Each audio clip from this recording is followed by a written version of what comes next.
नमस्कार, मैं हूं आपके साथ अभितोष सिंह। हमारे खास कार्यक्रम में आपका स्वागत है। आज इस खास कार्यक्रम में हम बात मध्य प्रदेश के शाजापुर जिले की करेंगे, जहां प्रशासन ने आम लोगों के सहयोग से संक्रमण पर न केवल काबू पाया बल्कि कोरोना संक्रमितों की संख्या में अब लगातार गिरावट भी दर्ज की जा रही है। तो शाजापुर के कलेक्टर दिनेश जैन हमारे साथ जुड़ गए हैं। वो बताएंगे कि कैसे जिले ने कोरोना को शिकस्त दी है और ये लड़ाई किस तरीके से उन्होंने शुरुआत से लेकर आज तक लड़ी है। दिनेश जी, बहुत बहुत स्वागत है सर आपका। जी नमस्कार सर, आपसे समझना चाहेंगे कि किस तरीके से ये लड़ाई आपने लड़ी कि आज हम इस स्थिति में खड़े हैं कि कह सकते हैं कि हाँ, कोरोना के खिलाफ जंग में एक तरीके से हमने जीत हासिल की है। देखिए, ये जो संक्रमण था मार्च के महीने में, जैसे ही जिले में संक्रमण शुरू हुआ था जी। क्योंकि 23 मार्च के आसपास से काफी सारे केसेस आना शुरू हो गए थे और ये जो ज्यादातर हमारे केसेस आने लगे थे वो शहरी क्षेत्रों से आ रहे थे। यहाँ शाजापुर शहर जिले में दो मेजर टाउन हैं जी। एक शाजापुर है और दूसरा सुजालपुर है। तो केसेस की संख्या इन्हीं में सबसे ज्यादा आना शुरू हुई। जब 4-5 दिन में प्रत्येक दिन करीब 150 से 200-250 केसेस आने शुरू हुए तो लोगों से चर्चा की गई, सब जनप्रतिनिधियों से बातचीत की गई जी। और सबसे पहले हम लोगों ने अर्बन एरिया को में जनता कर्फ्यू लगाने का प्रस्ताव शासन को प्रेषित किया था। तो पूरे मध्य प्रदेश में सबसे पहले हम लोगों ने ही शाजापुर में अर्बन एरिया को जी क्लोज करने के लिए प्रस्ताव शासन को भेजा और हमारे सब जनप्रतिनिधि, व्यापारी बंधु और जितने भी ये डिस्ट्रिक्ट क्राइसिस मैनेजमेंट के सदस्य थे, सभी लोग सहमत थे कि हमें इसको बढ़ने नहीं देना है, तो इसको अभी तत्काल जनता कर्फ्यू लगाने की आवश्यकता है जी। फिर उस समय चूंकि शासन के निर्देश थे कि बगैर शासन की अनुमति के नहीं जनता कर्फ्यू लगाया जा सकता। फिर हम लोगों को अनुमति मिल गई जल्दी, एक दिन के बाद ही शासन ने हमें अनुमति दे दी और हम लोगों ने अपने जो शहरी क्षेत्र थे उनको गतिविधियां बंद की और जनता कर्फ्यू का सख्ती से पालन कराया। लोगों का काफी इसमें सहयोग रहा जी। सर उसके कारण जी जी जी उसके सर, कारण हमारा हाँ। जो है चीजें जल्दी नियंत्रित होना शुरू हो गई। बिल्कुल सर, ये जानना चाहूंगा कि पहली वेव की अगर बात करें उसकी तुलना में अगर ये सेकेंड वेव की बात करें तो ये कितना ज्यादा मुश्किल रहा, क्योंकि इस बार जो सिम्टम्स थे जितनी तेजी से बदले, जितनी तेजी से मरीज सामने आ गए, तो जाहिर है कि मुश्किल बहुत ज्यादा रही होगी शुरुआत में। आप आपका अंदाजा उससे लगा सकते हैं जी कि पिछले बार जून में जो हमारे यहाँ सबसे पहले जून 20 में केसेस आए थे जी और पूरे महीने में हमारे केसेस आए थे 54 केस थे पिछले जून में और दिसंबर तक ये केस कभी भी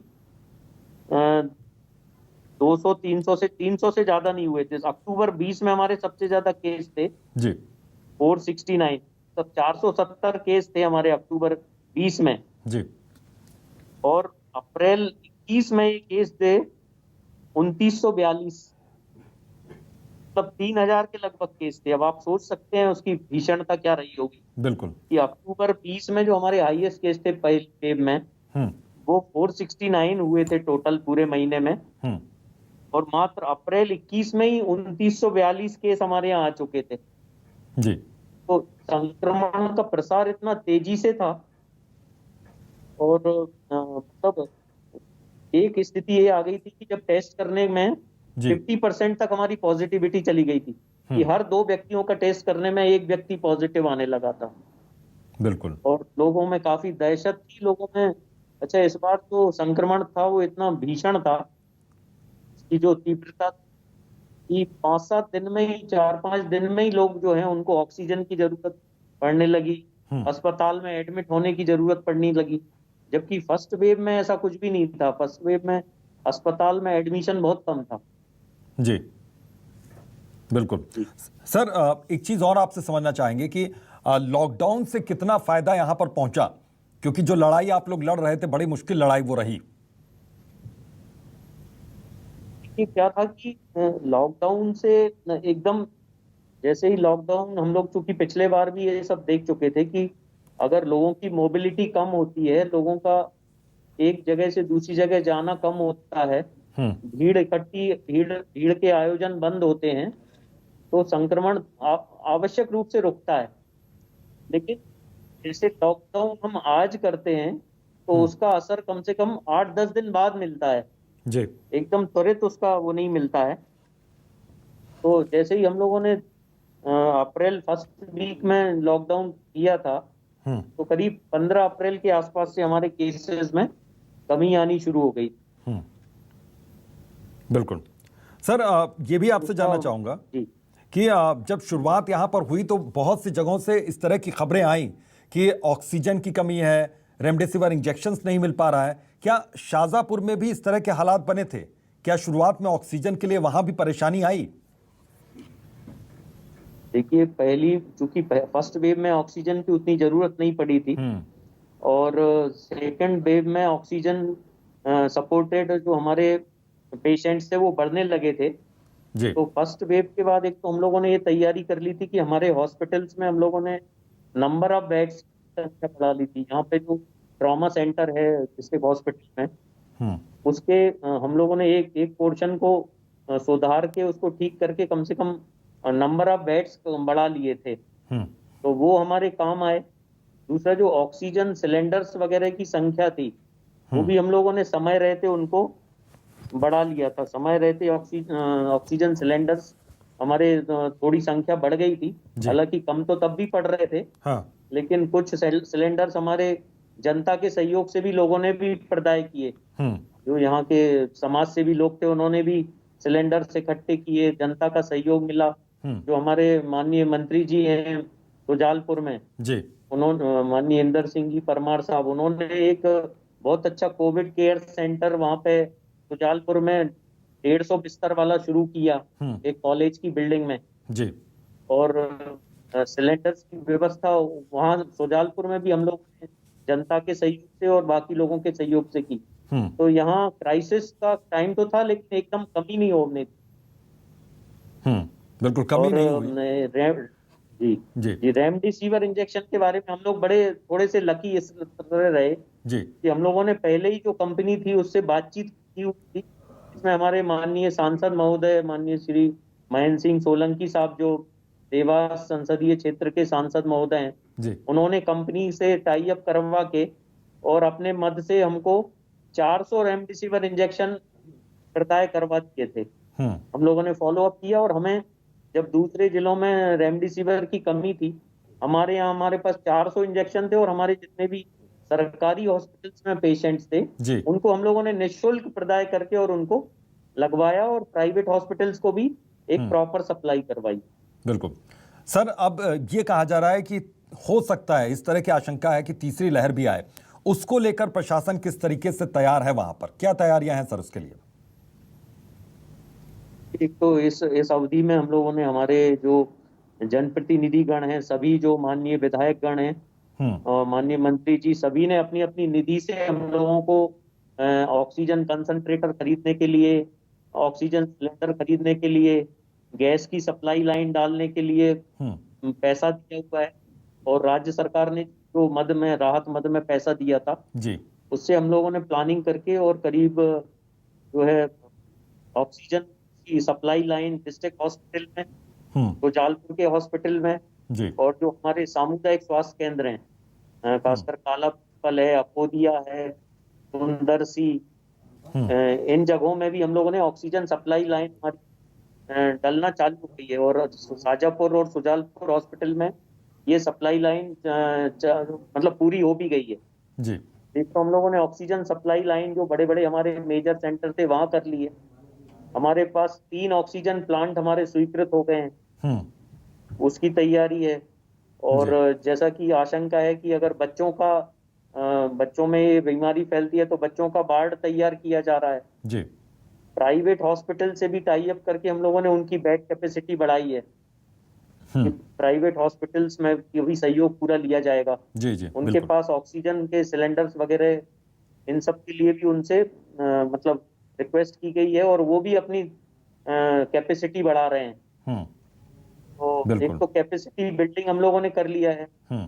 दूसरा हम लोगों ने ये भी किया है कि जो हमारे 15 प्राइमरी हेल्थ सेंटर हैं, हम्म।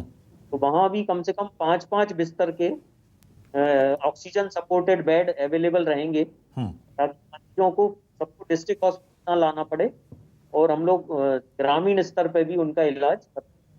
बिल्कुल।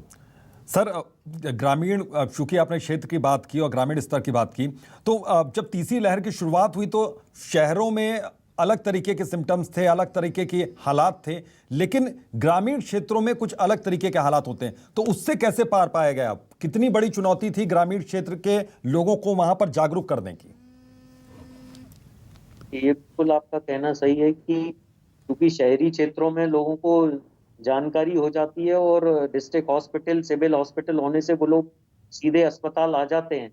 हम्म। लेकिन ग्रामीण क्षेत्रों में, और इतने सारे ग्रामीण क्षेत्रों में, करीब हमारी 326 पंचायत हैं, उनमें से 200 ग्राम पंचायतों में इन कोरोना के पेशेंट्स थे उस समय। जी। तो उनको कंट्रोल करना एक बहुत बड़ी चुनौती थी। लेकिन जो हमारा किल कोरोना अभियान चलाया गया बीच में, प्रत्येक ग्राम में, और जो हमारे आशा, आंगनवाड़ी कार्यकर्ता, सचिव, जीआरएस, और सारे लोगों की जो ग्राम लेवल की टीम थी, और जो खासकर हमारी जो ग्राम लेवल की संकट प्रबंधन समिति के सदस्य थे, उन्होंने पूरा घर घर जाके जो भी बीमार लोग थे, उनको दवाई का किट वितरण करना, उनको आइडेंटिफाई करना, और उसका टेस्ट कराना, ये चीजें तेजी से की गई। तो जो लोग और प्रोबेबल हो सकते थे कोरोना से, उनको तबीयत बिगड़ सकती थी, वो लोग पहले ही दवाई समय पे मिलने से स्वस्थ हो गए। तो करीब 10 से 12 हजार किट को हम लोग ने ग्रामीण क्षेत्रों में बांटी। उसका बहुत अच्छा असर रहा, और लोगों को रिलीफ मिल गया उससे। बिल्कुल। सर, वहाँ पर ग्रामीण क्षेत्रों में जैसे जिन लोगों के सामने समस्या थी कि आइसोलेशन में वो कैसे रहें, क्योंकि अगर एक या दो कमरों का घर है और सिर्फ एक व्यक्ति जो है वहाँ का परिवार का वो कोविड पॉजिटिव रहा, तो उसके लिए किस तरीके से व्यवस्था की गई थी, उसे आइसोलेट कैसे किया गया? ये सही आपका कहना है कि ग्रामीण क्षेत्रों में कई पेशेंट्स के घर ऐसे होते हैं कि जो छोटे छोटे घर होते हैं, जी। एक या दो कमरों के घर होते हैं, और उनमें टॉयलेट्स वगैरह एक ही होता है। हाँ। तो अगर उनके घर में कोई कोविड पेशेंट आ जाता है, तो फिर बाकी लोगों को भी वही चीजें यूज करना है, और पेशेंट्स को भी करना है। तो ऐसी स्थिति को देखते हुए हम लोगों ने वहाँ जो स्कूल थे, ग्रामीण क्षेत्रों के स्कूल्स और ग्राम पंचायत भवन, उनमें 8-8, 10-10 बिस्तर की व्यवस्था करके, और वहीं एक आइसोलेशन सेंटर, क्वारंटाइन सेंटर जैसे बनाए गए थे, हम्म। और उन लोगों को उनमें, उन सेंटर्स में रख के उनकी देखभाल की गई, उनके खाने पीने का इंतजाम किया गया, ताकि वो और संक्रमण ना फैल सके, और वहीं के वहीं संक्रमण कंटेन हो जाए। फिर हमारे कोविड केयर सेंटर भी हम लोगों ने डिस्ट्रिक्ट हेडक्वार्टर के अलावा काला पीपल, अकोदिया, पोलाई कला, मक्सी, और मतलब सारी जगह, शुजालपुर में एक बड़ा कोविड केयर सेंटर, जी। कई हमारे कोविड केयर सेंटर जन सहयोग से चले हैं, हम्म। कि जनता ने उनमें पूरा सहयोग किया। हम्म। तो उनमें भी लोगों को लाए जो ऑक्सीजन, और कोविड केयर सेंटर में हम लोगों ने ऑक्सीजन सपोर्टेड बेड भी रखे हुए थे, बिल्कुल। कि बिल्कुल। ताकि मतलब ऑक्सीजन की जरूरत है तो हम्म। अस्पताल की बजाय आप कोविड केयर सेंटर में इलाज करा सकते हम्म। बिल्कुल, यानी कि होम आइसोलेशन में भी अगर व्यवस्था हो तो आप होम आइसोलेशन में भी रह लीजिए, अगर आप कोविड सेंटर में जाना चाहते हैं तो आप वहां भी जाइए। ये सारी व्यवस्था आप लोगों ने जी कर जी रखी थी। सर, जी। वैक्सीनेशन को लेकर किस तरीके की तैयारियां हैं, क्योंकि ग्रामीण क्षेत्र जो है वहां पर वैक्सीनेशन के लिए ज्यादा आपको जागरूक करने की जरूरत पड़ रही होगी, क्योंकि अफवाहें बहुत ज्यादा हैं गांव में। तो अभी वैक्सीनेशन का अभियान 15 जनवरी से प्रारंभ हुआ था। जी। तो उसमें हम लोगों ने काफी सेशन जो है शहर में भी प्लान किए थे, और ग्रामीण क्षेत्रों में भी किए थे। हम्म। तो अभी शुरू में तो हम लोगों को उतना थोड़ा सा कम रिस्पांस मिल रहा था, कम लोग आ रहे थे। हम्म। लेकिन जब से ये 18+ वाले लोगों का वैक्सीनेशन प्रारंभ किया गया है, जी। तब से मतलब युवा लोग बड़े जागरूक हैं, और वो तेजी से आ रहे हैं, और उनकी ज्यादा वैक्सीन मतलब की डिमांड है। जैसे हम लोग कहीं 200 डोजेस का सेशन लगाते हैं, तो वो चाहते हैं 300 का लगाएं, कि वहां और ज्यादा डिमांड है। हम्म। तो उसके बाद से हमारे जो 45+ वाले थे, वो भी अब थोड़े से हम्म। बढ़ा है उसका परसेंटेज। जी। लेकिन इसमें चुनौतियां तो हैं, क्योंकि कुछ मतलब अभी कुछ वर्गों में और कुछ ग्रामों में ऐसी मतलब उनके मन में भ्रम है कि वैक्सीन से कुछ नुकसान तो नहीं होगा, लेकिन हम लोग गांव में जा रहे हैं और एक और हम लोग यहाँ प्रयोग कर रहे हैं कि प्रत्येक दिवस हम्म। हम लोग 15 मतलब मैं खुद 15 ग्राम पंचायतों से हम वीडियो कॉन्फ्रेंसिंग करते हैं। हम्म। तो ग्राम पंचायतों के लेवल पे वहाँ की ग्राम स्तरीय जो संकट प्रबंधन समिति है उसके लोग रहते हैं, वहाँ के सरपंच वगैरह रहते हैं, वहाँ के गणमान्य नागरिक रहते हैं। तो उनसे हम 15 ग्राम पंचायतों से प्रत्येक दिन चर्चा करते हैं वीडियो कॉन्फ्रेंसिंग से, और उनको कन्विंस कराने की कोशिश करते हैं कि टीकाकरण जो है कितना जरूरी है। और 1.5 लाख लोग इस जिले में लगा चुके हैं। उनको बताते हैं कि भाई 25 करोड़ तो पूरे देश में लगा चुके हैं, तो आपको किसी भी तरह के डरने की जरूरत नहीं है। तो बिल्कुल। धीरे धीरे लोगों में अब विश्वास जाग रहा है हम्म। और अब रिस्पॉन्स अच्छा मिल रहा है। बिल्कुल, विश्वास जागना बहुत जरूरी है। सर, एक बड़ी चुनौती और भी है। ये तो तमाम चुनौतियां जिससे आप हर रोज जूझ रहे हैं, लेकिन ब्लैक फंगस भी एक बड़ी चुनौती है और इसके भी मरीज तेजी से बढ़ रहे हैं। तो इसको लेकर किस तरीके से वहां पर सजग हुआ है प्रशासन? इसको लेकर अस्पतालों में किस तरीके की व्यवस्था की गई है? देखिए, जैसे ही कोविड का संक्रमण थोड़ा सा कम हुआ था इस महीने के शुरुआत में, जी। और तभी से ब्लैक फंगस के पेशेंट्स आने शुरू हो गए थे। बिल्कुल। और करीब 10 केसेस हमारे जिले में भी ब्लैक फंगस के आए थे। हम्म। और जैसे ही वो डिटेक्ट हुए थे, हम लोगों ने तुरंत उनको मेडिकल कॉलेज इंदौर और मेडिकल कॉलेज उज्जैन रेफर किया था। हम्म। इसके अलावा हम लोगों ने एक एक्सरसाइज की कि हमारा जो डिस्ट्रिक्ट कोविड कमांड सेंटर है हम्म। वो कलेक्ट्रेट में ही स्थापित है। जी। तो हम लोगों ने जितने भी कोविड के पेशेंट्स थे तो उनकी पोस्ट कोविड ट्रीटमेंट के लिए उनसे सब लोगों से एक बार फोन करके संपर्क किया कि उनको किसी भी तरह की प्रॉब्लम तो नहीं है। हम्म। और एक Covid post Covid ward district hospital में हम लोगों ने एस्टेब्लिश कर दिया है। और हमारे जो ये मतलब जो आई के स्पेशलिस्ट हैं डॉक्टर, उनको और उनकी टीम को सक्रिय किया है कि तत्काल अगर इस तरह के कोई पेशेंट्स में बीमारी की शुरुआत में ही हमें मिल जाते हैं तो उनका प्रॉपर उपचार जो है सही अस्पताल में, क्योंकि इसकी सुविधा मेडिकल कॉलेज में ही है, तो हम लोगों को रेफर करने के लिए समय ना जाए और उनका इलाज शुरू हो जाए। बिल्कुल। इस तरह से व्यवस्था की। बिल्कुल सर, आज अनलॉक की प्रक्रिया अब जारी है। अनलॉक हो चुका है हर जगह, कुछ जगहों पर पूरी तरीके से हो चुका, कि कुछ जगहों पर आंशिक तौर पर हुआ है। लेकिन जब लॉकडाउन की स्थिति थी तो बहुत से लोग ऐसे थे जिनके सामने रोजी रोटी की समस्या थी, तो उनकी मदद कैसे की प्रशासन ने? और प्रशासन की मदद के लिए जो सामाजिक संगठन सामने आए, जो एनजीओ सामने आए, उनसे किस तरीके से अपील आपको करनी पड़ी? देखिए, बहुत सारे लोगों ने मतलब देखिए इतना बड़ा महामारी में जी। ये प्रशासन अकेला और शासन प्रशासन अकेला तो इसको नहीं कंट्रोल कर सकता था। बिल्कुल सर, बिल्कुल। बहुत सारे लोगों ने इसमें सहयोग किया, जो हमारे जनप्रतिनिधि, विभिन्न पॉलिटिकल पार्टी के लोग और विभिन्न सामाजिक धार्मिक संगठन, सभी लोगों ने अपने इस बीमारी में जो उनसे बन सकता है, किसी ने ऑक्सीजन को लाने में मदद की, किसी ने भोजन डिस्ट्रीब्यूशन में मदद की, किसी ने पेशेंट्स को सही जगह जल्दी पहुंचाने में मदद की, एम्बुलेंस की व्यवस्था में मदद की लोगों ने, जी। मरीजों के लिए खाना, भोजन, जूस बांटने में लोगों ने मदद की, किसी ने कंसंट्रेटर डोनेट किए, किसी ने मास्क ग्लव्स डोनेट करवाए। मतलब बिल्कुल सर। सारे संगठनों ने इतनी मदद की। और जो गरीब लोग थे, खासकर जो जिनकी आप बात कर रहे हैं, जिनको रोजी रोटी का संकट था, बिल्कुल। तो हम लोगों ने उनके लिए एक तो जैसे जिला अस्पताल के पास हमारी जो दीनदयाल रसोई है उसको हम लोगों ने हमेशा खुला रखा पूरे दिन की। अगर मरीज के अटेंडेंट्स भी हैं तो वो कहाँ खाना खाएंगे, उनके लिए खाने का इंतजाम हो जाए, ये व्यवस्था की। दूसरा, जो हमारे छोटे छोटे ये जो सब्जी वाले हैं या इस तरह के ठेलों पे बेचने वाले थे, उनके लिए हमेशा एक थोड़ा विंडो खोल के रखा कि 2-3 घंटे वो अपना व्यवसाय अलग अलग जगह घूम के कर सकें, ताकि उनका व्यापार भी चलता रहे और भीड़ भी इकट्ठी नहीं हो और लोगों को ये आवश्यक जैसे दूध सब्जी वगैरह की किल्लत ना हो, उनको आसानी से ये चीजें मिल जाएं। जी। तो उनका भी थोड़ा थोड़ा रोजगार चलता रहा।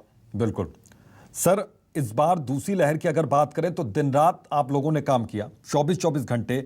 इसके अलावा जो डॉक्टर्स थे, जो कर्मचारी हैं वहां पर, स्वास्थ्य कर्मचारी हैं, उन्होंने दिन रात काम किया। तो उनकी काउंसलिंग के लिए क्या व्यवस्था की गई, किस तरीके से उनकी काउंसलिंग की गई, प्रशासनिक अधिकारियों कर्मचारियों की कैसी काउंसलिंग की गई, क्योंकि सबसे जरूरी चीज यही नजर आ रही है इस बार। देखिए, क्योंकि उस समय ये स्थिति थी कि बहुत सारे ऑफिसेज तो हम लोगों ने काफी सारे ऑफिसेज जिनमें जनता का ज्यादा आना जाना नहीं होता है उनको तो बंद किया हुआ था। जी। तो ये जो इसेंशियल सर्विसेज वाले ऑफिसेज थे, जैसे पुलिस का ऑफिसेज है, कलेक्ट्रेट है, एसडीएम, तहसीलदार, हम्म। स्वास्थ्य विभाग, नगर पालिका, हम्म। इनके कर्मचारियों को बार बार मोटिवेट किया गया, उनको बताया गया कि भाई मतलब आप ये देखिए कि सो मोटो ही सारे कर्मचारियों में एक ऐसी ऊर्जा आ गई कि बिल्कुल। हमें लोगों की मदद करनी है। हम्म।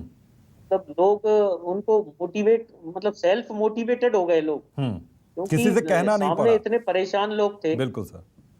कि उनको देखकर मतलब जब ऑक्सीजन और इस तरह की चीजें थी हम्म। तो हम लोग रात रात भर, और हमको मतलब ऐसी चिंता, जब तक कि पूरी रात की ऑक्सीजन का इंतजाम ना हो जाए तो हम्म। हम लोग सो नहीं पाते थे। हमारे जो स्टाफ के लोग थे, डॉक्टर्स थे, कि जब तक सुबह तक का इंतजाम नहीं हो जाए तब तक सोना नहीं। हम्म। और जब तक दिन भर का इंतजाम नहीं हो जाए तब तक ऐसे आगे के 4-5 घंटे जब तक हम लोग इंतजाम नहीं कर लेते थे हम्म। तब तक कोई काम बंद नहीं करता था।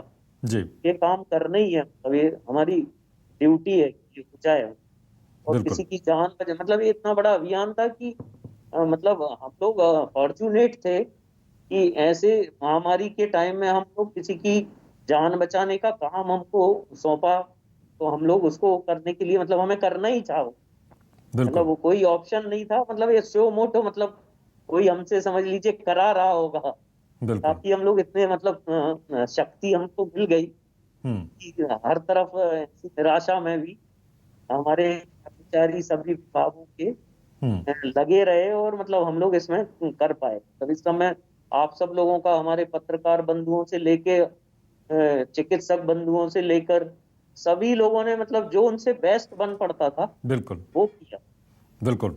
सर, हम लोग भी भाग्यशाली हैं कि आप जैसे प्रशासनिक अधिकारी हैं इस देश में, जिनकी वजह से आज जो ये जंग थी वो काफ़ी हद तक हम लोग जीत चुके हैं। सर, अब वहाँ पर जो ग्रामीण क्षेत्र हैं या शहरी क्षेत्र हैं, लॉकडाउन की जब स्थिति रही तो उस वक्त उनकी ओर से किस तरीके से सहयोग मिला? क्योंकि कर्मचारी और स्वास्थ्यकर्मी तो अपना काम कर रहे थे, अधिकारी अपना काम कर रहे थे, लेकिन जो आम जनता थी वो किस तरीके से सहयोग करती हुई नजर आई? आम जनता के लोगों ने, हमारे जो बहुत सारे लोगों ने खुद ही वॉलेंटियर बन गए वो, और लोगों को उन्होंने रोका कि गांव के लोग गांव में ही रहें, हम्म। वो आए नहीं। उन लोगों ने इंफॉर्मेशन हम लोगों को दी, जो गांव के जागरूक लोग थे वो इंफॉर्मेशन लगातार देते रहे कि साहब हमारे गांव में 5 लोग बीमार पड़ गए हैं, आप जी। तत्काल भेजिए, हम्म। या हमें दवाई की जरूरत है आप भेज दीजिए, हम्म। हमें हमारे यहाँ रेमडेसिविर की इंजेक्शन की जरूरत है, इंतजाम करवा दीजिए। मतलब लोगों ने आगे बढ़ के दूसरे लोगों की मदद करने के लिए, एक तो मतलब वो लगे रहे। बिल्कुल। दूसरा, किसी भी चीज की, जैसे सब्जी की, दूध की सप्लाई कभी बाधित नहीं हुई, मतलब ये चीजें लगातार चलती रही। मतलब ग्रामीण क्षेत्र और शहरी क्षेत्रों का जो तालमेल था वो बना रहा, मतलब वो टूटने नहीं दिया वो। बिल्कुल। तो वो लोगों ने काफी अच्छा सहयोग किया। बिल्कुल, और वो सहयोग बना भी रहे। सर, बहुत बहुत शुक्रिया जी। अपना कीमती वक्त देने के लिए हमें और अपना अनुभव साझा करने के लिए। तो आप कलेक्टर कॉन्क्लेव देख रहे थे और सुन रहे थे किस तरीके से इस लड़ाई को यहां पर मात दी गई। हालांकि जंग अभी भी जारी है, इसलिए सावधान रहिए और कोविड प्रोटोकॉल का, कोविड नियमों का पालन करते रहिए। बहरहाल अभी के लिए इतना ही। देखते रहिए न्यूज़ 24 मध्य प्रदेश छत्तीसगढ़।